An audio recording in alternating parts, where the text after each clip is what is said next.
DD किसान, बदलते भारत की शान।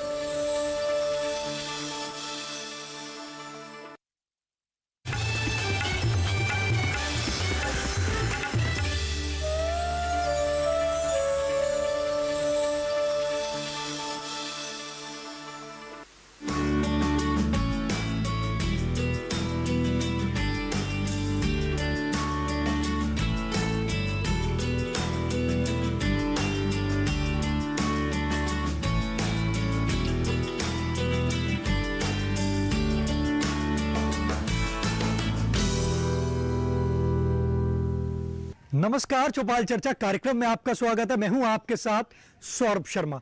किसान भाइयों, चौपाल चर्चा कार्यक्रम आपका अपना कार्यक्रम है जिसमें हम गांव-गांव जाते हैं, चर्चा करते हैं सरकारी योजनाओं की, किस तरीके से हमारे किसान भाई योजनाओं का लाभ ले रहे हैं। आपको बता दें, इस वक्त हम मौजूद हैं हरियाणा के जिला पलवल के गांव और ब्लॉक पड़ता है बड़ोली। आइए आपको गांव का जायजा कराते हैं।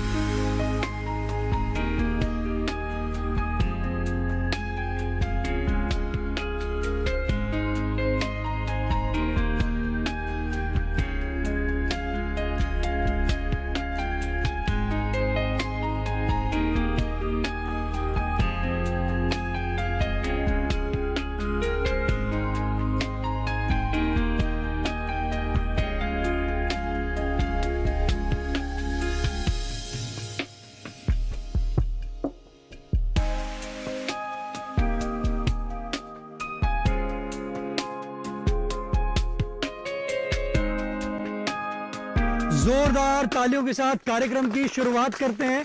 इस वक्त हम मौजूद हैं जिला पलवल के गांव बड़ोली में और आपको बता दें, आज का जो हमारा विषय है, हम बात करेंगे एकीकृत बागवानी विकास मिशन के बारे में। हमारे बीच में विशेषज्ञ मौजूद हैं डॉक्टर अब्दुल रजाक जी, जो है जिला उद्यान अधिकारी। हम उनसे जानते हैं इस योजना के बारे में। सर, योजना क्या है?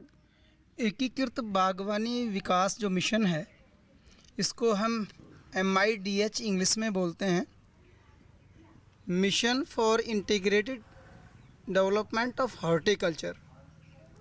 इसमें ये भारत सरकार की स्कीम है। इसमें हम किसान का जो बागवानी से संबंधित जितनी भी कृषि क्रियाएं या जितने भी बागवानी से संबंधित खेती के कार्य हैं, जैसे कि फल फूल पौधे, उनका रखरखाव, ट्रैवलिंग, उनके ग्रेडिंग, पैकिंग, कहाँ लेके जाना है, कहाँ उनको बेचना है, कहाँ ट्रेनिंग होनी है, इन सभी को एकीकृत बागवानी विकास मिशन के अंतर्गत रखा गया है। इन सभी के ऊपर किसानों को अलग अलग तरह से अनुदान देने का भी प्रावधान है। इस योजना को जो किसान भाई लेना चाहता है, किस प्रकार से ले सकता है? जो भी किसान एकीकृत बागवानी विकास मिशन से जुड़ना चाहता है, वो किसान कुछ कंपोनेंट को छोड़ करके, जैसे बाग की बात करूं मैं, बाग में उसके पास अपनी ज़मीन होनी चाहिए। सब्जियों और फूलों के लिए वो अपना लीज पे ज़मीन भी ले सकता है, यानी कि जो कि वर्ष में सीजनल फसलें जो हमारी होती हैं बागवानी की, उनके ऊपर यदि अनुदान राशि लेना चाह रहा है किसान, तो वो लीज पे भी लेकर ले सकता है। उसके पास पहला काम अपना एक पासपोर्ट साइज़ फ़ोटो होना चाहिए, दूसरा उसके पास आधार कार्ड होना चाहिए, तीसरा उसके पास अपनी ज़मीन के कागजात, चाहे अपनी ऑनरशिप के या लीज धारक होने चाहिए, चौथा उसका बैंक में खाता होना चाहिए, उसका कैंसिल चेक या बैंक अकाउंट की कॉपी। ये ध्यान रखे किसान कि जो बैंक में खाता है वो उसके आधार कार्ड से लिंक होना ज़रूरी है। एक एप्लीकेशन जो है दरख्वास्त, वो मेरे ऑफिस में कार्य दिवस में 9 से 5 आप आकर के इन सब कागजातों को लेकर भर सकते हो। इसके अलावा यदि कोई किसान ऑफिस में नहीं आना चाहे तो हमारा एक साइट भी है haltharyana.gov.in, उस पे जाकर के भी अपने कागज़ अपलोड कर सकता है। इसमें विभिन्न प्रकार की स्कीमें हैं। जो कि बागवानी एकीकृत बागवानी विकास मिशन के अंदर चलाई जा रही है। देखिए कितनी अच्छी जानकारी दी हमारे विशेषज्ञ ने आपको बताया एकीकृत बागवानी विकास मिशन के बारे में। हमारे बीच में किसान भाई मौजूद हैं, आइए जानते हैं। जी आप बताएं, आज हम बात कर रहे हैं एकीकृत बागवानी विकास मिशन के बारे में। आपको जानकारी है इस योजना की? सबसे पहले मैं बताना चाहता हूँ, वैज्ञानिक महोदय ने पहले ही बताया था यहाँ आने पर ये योजनाएं बहुत दिन से चल रही हैं, जिन 75 साल हो गए हैं। लगभग योजनाएं डेड पड़ी थी उस समय से। अब ये हमारी जानकारी में ये ला रहे हैं इनको। ये उनके ऊपर कोई सरकार की कोई क्रियात्मक रूप देने की योजना है। जब योजना 75 साल पहले चालू तो आज तक क्यों नहीं उन पर कार्रवाई हुई? पर जो हो रहा है वो ठीक है। अब जो हमारे टाइम में हो रहा है ये कर रहे हैं, तो इन्होंने जो हमें बताया हम उसके हिसाब से उसको पूरा जो निभाएंगे और करेंगे काम। और बताएंगे योजना अच्छी लगी आपको? योजना बहुत अच्छी है जी, आप बैठ सकते हैं। हमारे बीच में सब अच्छी होती है क्रियान्वयन। हमारे बीच में और भी किसान भाई मौजूद हैं, आइए जानते हैं। जी आप बताएं, आज हम बात कर रहे हैं एकीकृत बागवानी विकास मिशन के बारे में। आपको इस योजना की जानकारी है? नहीं, पहले नहीं थी, बाकी अब सुना है, डॉक्टर साहब ने बताया तो पता चला है।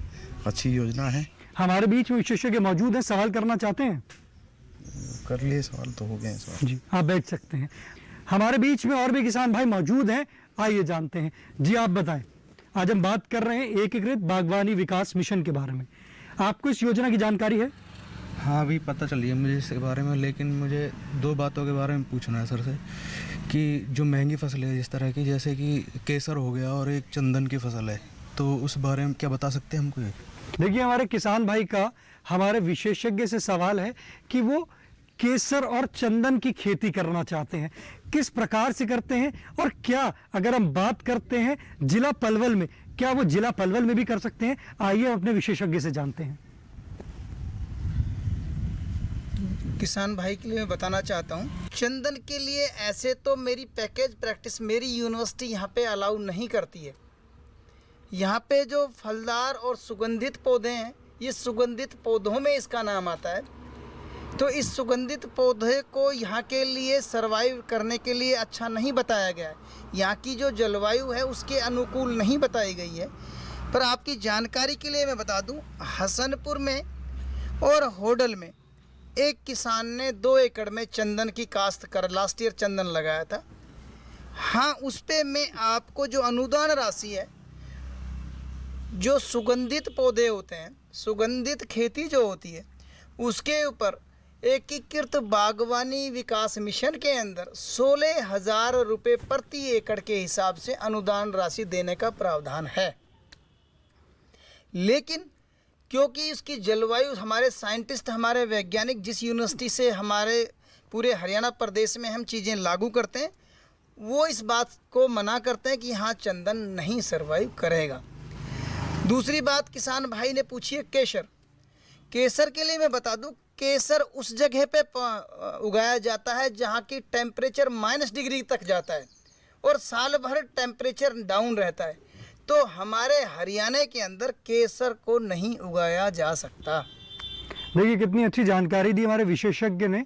हमारे बीच में और भी किसान भाई मौजूद हैं, आइए जानते हैं। जी आप बताएं, आज हम बात कर रहे हैं एकीकृत बागवानी विकास मिशन के बारे में। आपको जानकारी है इस योजना की?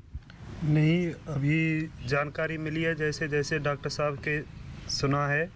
बाकी मैं डॉक्टर साहब से ये चीज़ पूछना चाहता हूँ, क्योंकि हमारे जो यहाँ से बीज प्रोवाइड करते हैं, भाई वो हॉर्टिकल्चर से भी बीज प्रोवाइड किए जाएंगे? देखिए हमारे किसान भाई का हमारे विशेषज्ञ से सवाल है, जो उनको बीज जो प्रोवाइड किए जाते हैं, क्या हमारे जो जिला उद्यान विभाग है वहाँ से भी उनको बीज प्रोवाइड होंगे? आइए हम अपने विशेषज्ञ से जानते हैं। मैं किसान भाई को ये बताना चाहता हूँ कि किसान को हमने खुला छोड़ा हुआ है। यदि कोई किसान भाई खुद अपना बीज खरीदता है, जो कि हमारी संस्थाएं हैं, भारत सरकार की या हरियाणा सरकार की कोई भी संस्था है, उससे आप खुद परचेज कर सकते हैं। यदि वो बीज नहीं मिलता है, आप कम से कम 50 एकड़ के लिए किसान एकत्रित होकर के मेरे से किसी भी बीज के लिए आप कहेंगे कि हमने ये संकर जाति की फसल का बीज हमें चाहिए, क्योंकि मैं बागवानी वाला हूँ तो मैं सब्जी से संबंधित ही बात करूँगा। तो सब्जी से संबंधित जो बीज आपको चाहिए, जो किस्म चाहिए, यदि वो आपको मार्केट में नहीं मिल रही है या सरकारी संस्था पे उपलब्ध नहीं है, तो आप 50 एकड़ के किसान मिल करके मेरे यहाँ अपना अनुदान के लिए अपनी दरखास्त दे सकते हैं। मैं आपको विदिन 7 डेज यानी कि 7 दिन के अंदर आपको वो बीज उपलब्ध करा दूंगा। चौपाल चर्चा कार्यक्रम में वक्त हो चुका एक छोटे से ब्रेक का। ब्रेक के बाद जानेंगे एकीकृत बागवानी विकास मिशन से और भी लाभ।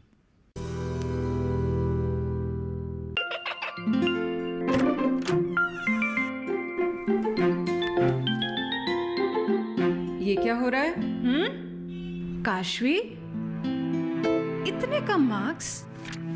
काशू बेटा पढ़ा करो, पढ़ोगी नहीं तो आगे कैसे बढ़ोगी? मम्मा मैं भी तो आपसे यही कहना चाहती हूँ, पढ़ा करो। आप पढ़ोगे नहीं तो आगे कैसे बढ़ोगे? मतलब?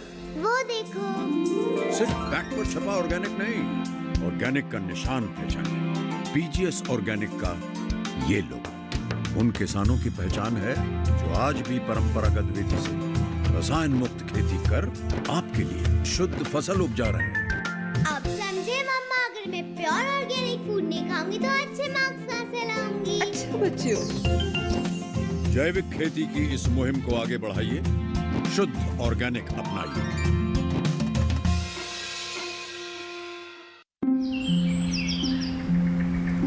अरे अरे अरे क्या कर रहा है? इधर इधर इधर, हम बोल रहे हैं तेरे बीजू का। पुतला बोल रहा है?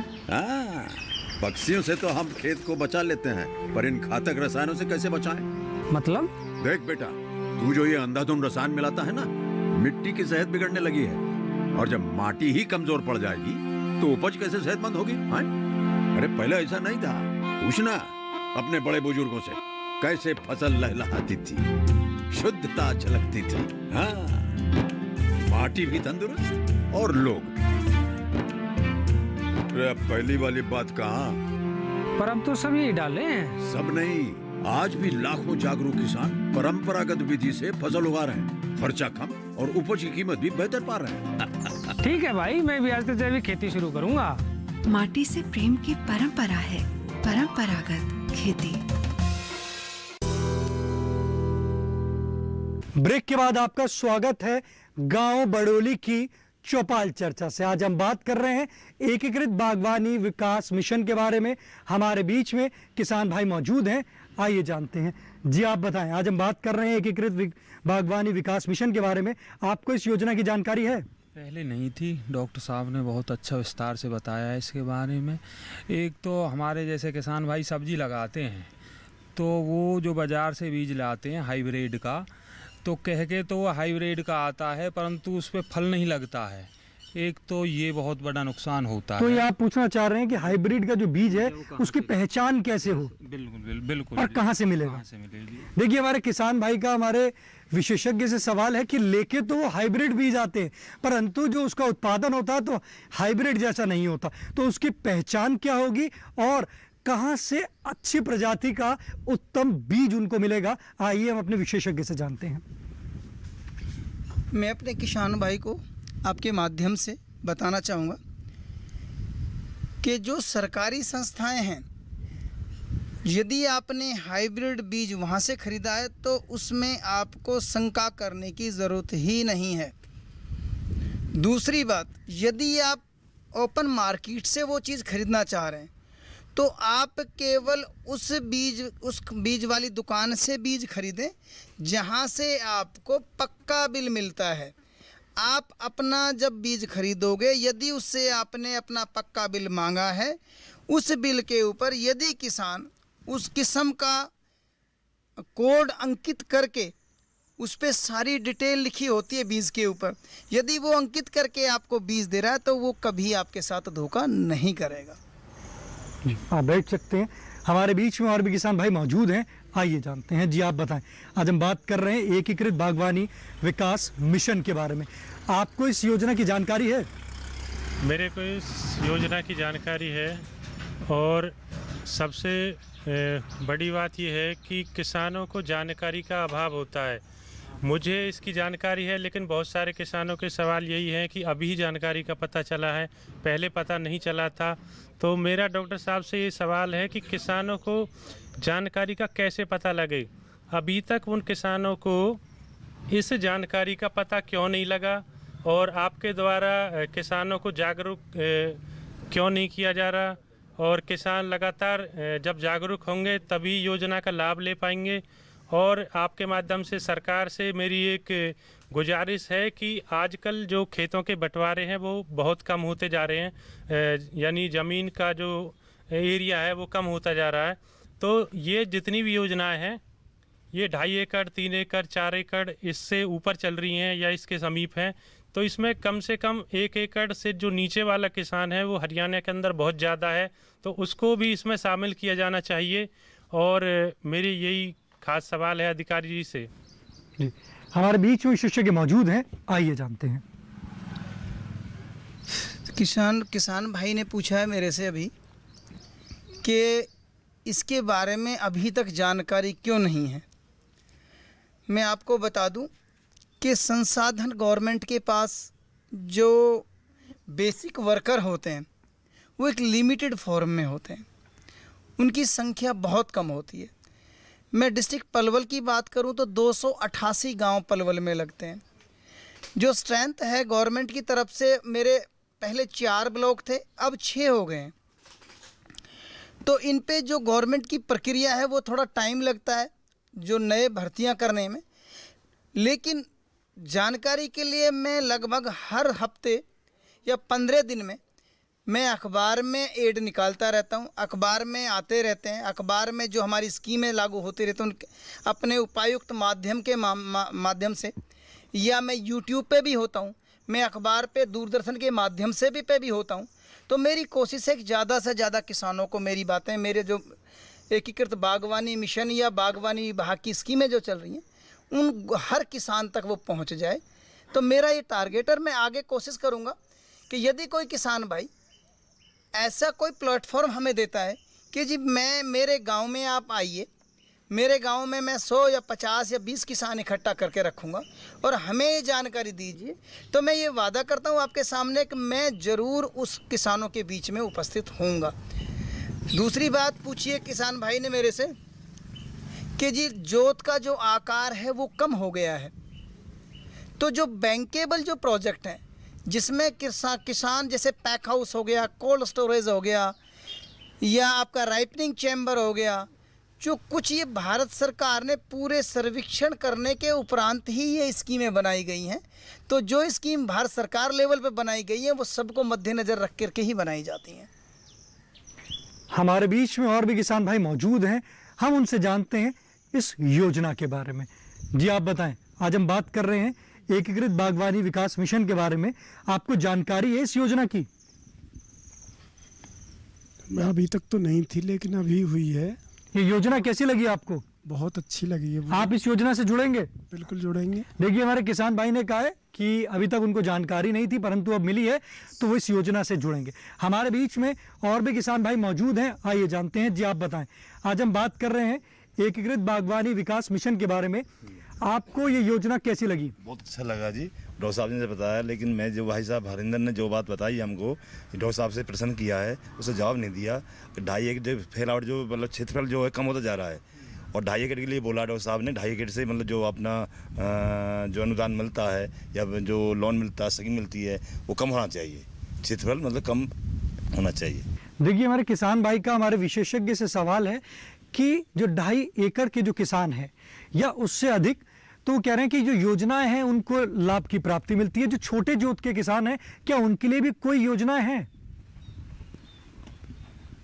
मैं अपने किसान भाई को बता दूं कि बागवानी से संबंधित जितनी भी योजनाएं उसमें पट्टे वाला किसान और कम से कम जोत वाला किसान भी अनुदान लेने का पात्र है। लेकिन जैसे कि हरिंदर भाई ने अभी पूछा था कि पैक हाउस बनाना, पैक हाउस बनाने का मकसद है हमारा उसमें सामान को पैक करना। जब हमारे पास आधा किला रहेगा तो उस पर सामान कहाँ से लाएंगे, किस चीज़ की पैकिंग करेंगे? ट्रैक्टर खरीदना। जब हम ट्रैक्टर खरीदेंगे तो मान ले मेरे पास आधा एकड़ ज़मीन है, तो उससे मैं जोत किसकी करूँगा? तो जो कुछ कंपोनेंट हैं जैसे कि पैक हाउस बनाना, राइपनिंग चैम्बर बनाना, ट्रैक्टर खरीदना, आउटलेट बनाना, उन चीज़ों में आपके पास 2.5 लाख ज़मीन होनी कंपलसरी है। क्यों? क्योंकि आपके पास उसके लायक अपना उत्पाद हो जाए, किसी दूसरे से उत्पाद ना लेना पड़े। इसके अलावा जितनी भी बागवानी से संबंधित हैं, चाहे वो सब्जी से है, फूलों से है, ट्रेनिंग से हो, गाढ़ी से हो या आपके मशरूम से हो, वो कोई भी किसान जिसके पास अपनी ज़मीन नहीं है और लीज पे लेना चाहे तो उनके लिए भी ये सुविधाएं उपलब्ध हैं। देखिए कितनी अच्छी जानकारी दी हमारे विशेषज्ञ ने चौपाल चर्चा कार्यक्रम में। वक्त हो चुका है एक और छोटे से ब्रेक का। ब्रेक के बाद जानेंगे इस योजना से और भी लाभ। कोरोना वायरस के खतरे से बचते हुए फसल की कटाई, बिक्री, खरीद, नई फसल की जुताई और बुआई सुरक्षित हो सकती है अगर हम लगातार हाथों को साबुन और साफ पानी से नियमित अंतराल पर धोते रहें। नाक, मुंह को मास्क, गमछे या कपड़े से ढक कर रखें। आंख, कान, नाक, मुंह न छुएं। आपस में 2 गज की दूरी बनाए रखें। मास्क और 2 गज की दूरी के मंत्र को अभी हमें छोड़ना नहीं है। फसलों की बुवाई एवं कटाई करते समय आपस में कम से कम 2 गज की दूरी बनाए रखें। फसल की कटाई करने के बाद छोटे छोटे ढेरों में इकट्ठा करें। कृषि के औजारों की समय समय पर सफाई करें।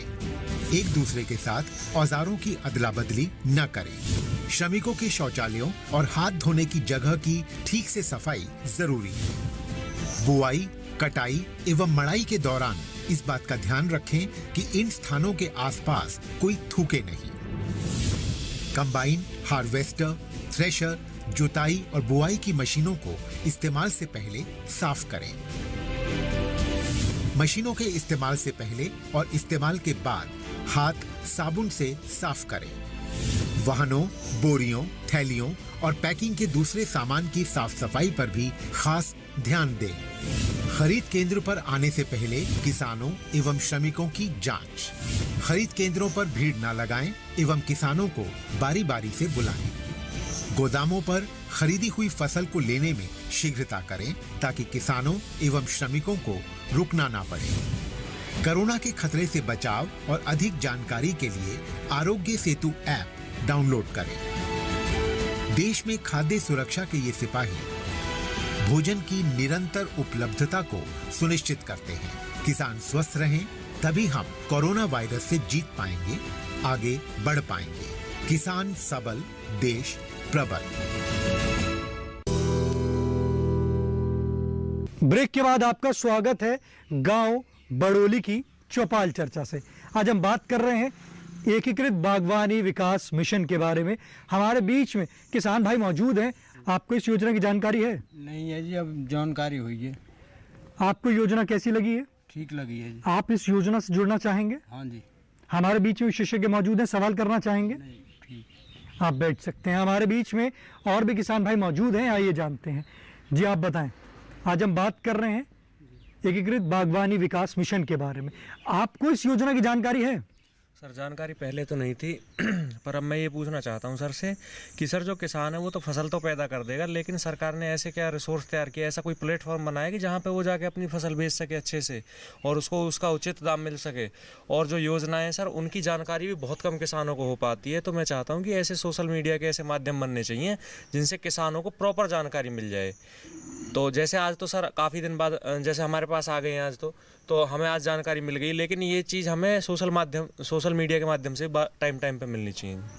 देखिए हमारा किसान भाई का हमारे विशेषज्ञ से सवाल है कि उत्पादन तो हो जाएगा, परंतु जब मार्केट की बात आती है तो कोई सरकार द्वारा कोई ऐसा प्लेटफॉर्म है जहां वो अपने उत्पाद को बेच सकते हैं?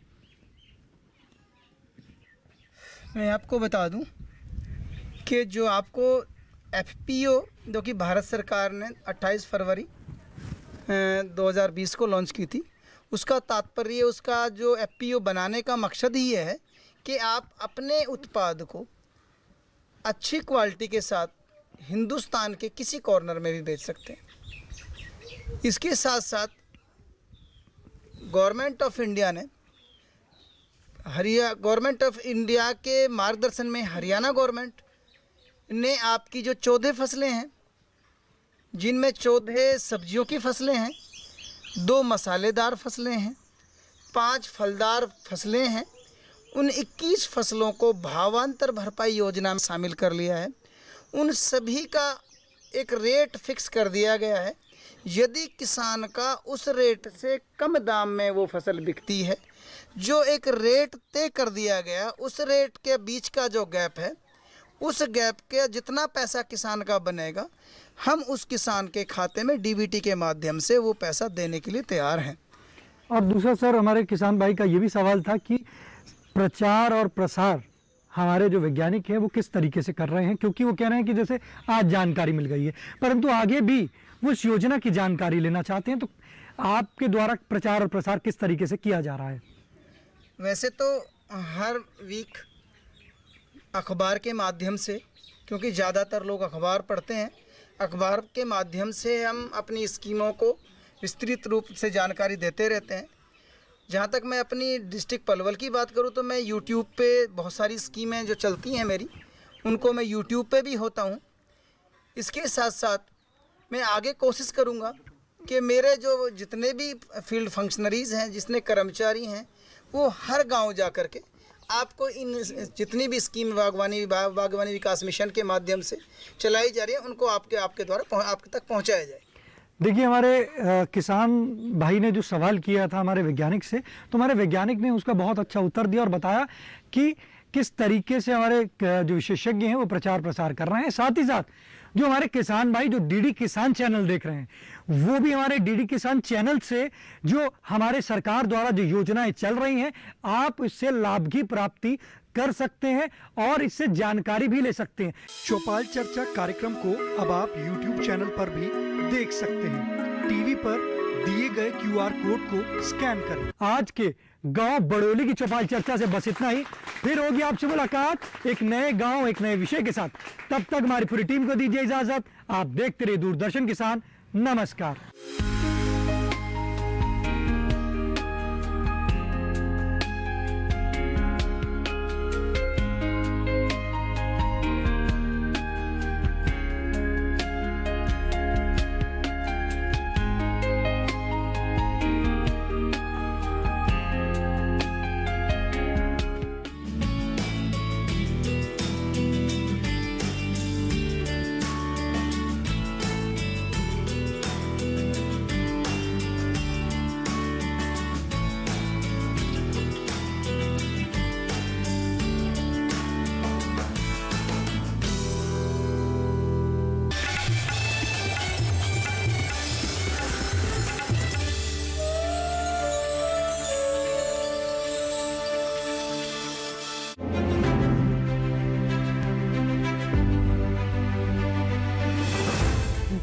पंचायत से संसद के गलियारों तक गूंजती महिलाओं की आवाज, महिला सांसदों की परिश्रम की कहानी। सुनिए उनकी जुबानी हमारा खास कार्यक्रम नेत्री महिला सांसद और उनकी कहानियां, सिर्फ डीडी किसान पर। मैं हूं श्रुति पनवर और हमारे साथ है किसान मित्र फेमस लाल और साथ में डिजिटल दीदी, और हम लोग किसान बहन भाइयों के लिए लेकर आ रहे हैं छटाक भर खुशी में। इसमें बात होगी कृषि के बारे में और मुलाकात होगी ज्ञान, विज्ञान और कला के क्षेत्र में मशहूर हस्तियों से, और कराएंगे आपको भारत के खूबसूरत जगहों की सैर, और उठेगी यहाँ गीत संगीत की लहर, क्योंकि सबके लिए है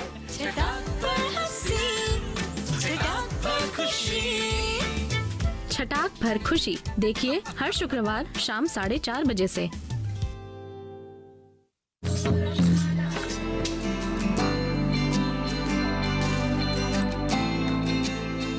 कृषि जगत के सभी रंगों को समेटता कृषि परिक्रमा। कृषि परिक्रमा हर शनिवार शाम 5:30 पर और पुनः प्रसारण हर सोमवार सुबह 9:30 पर डीडी किसान पर।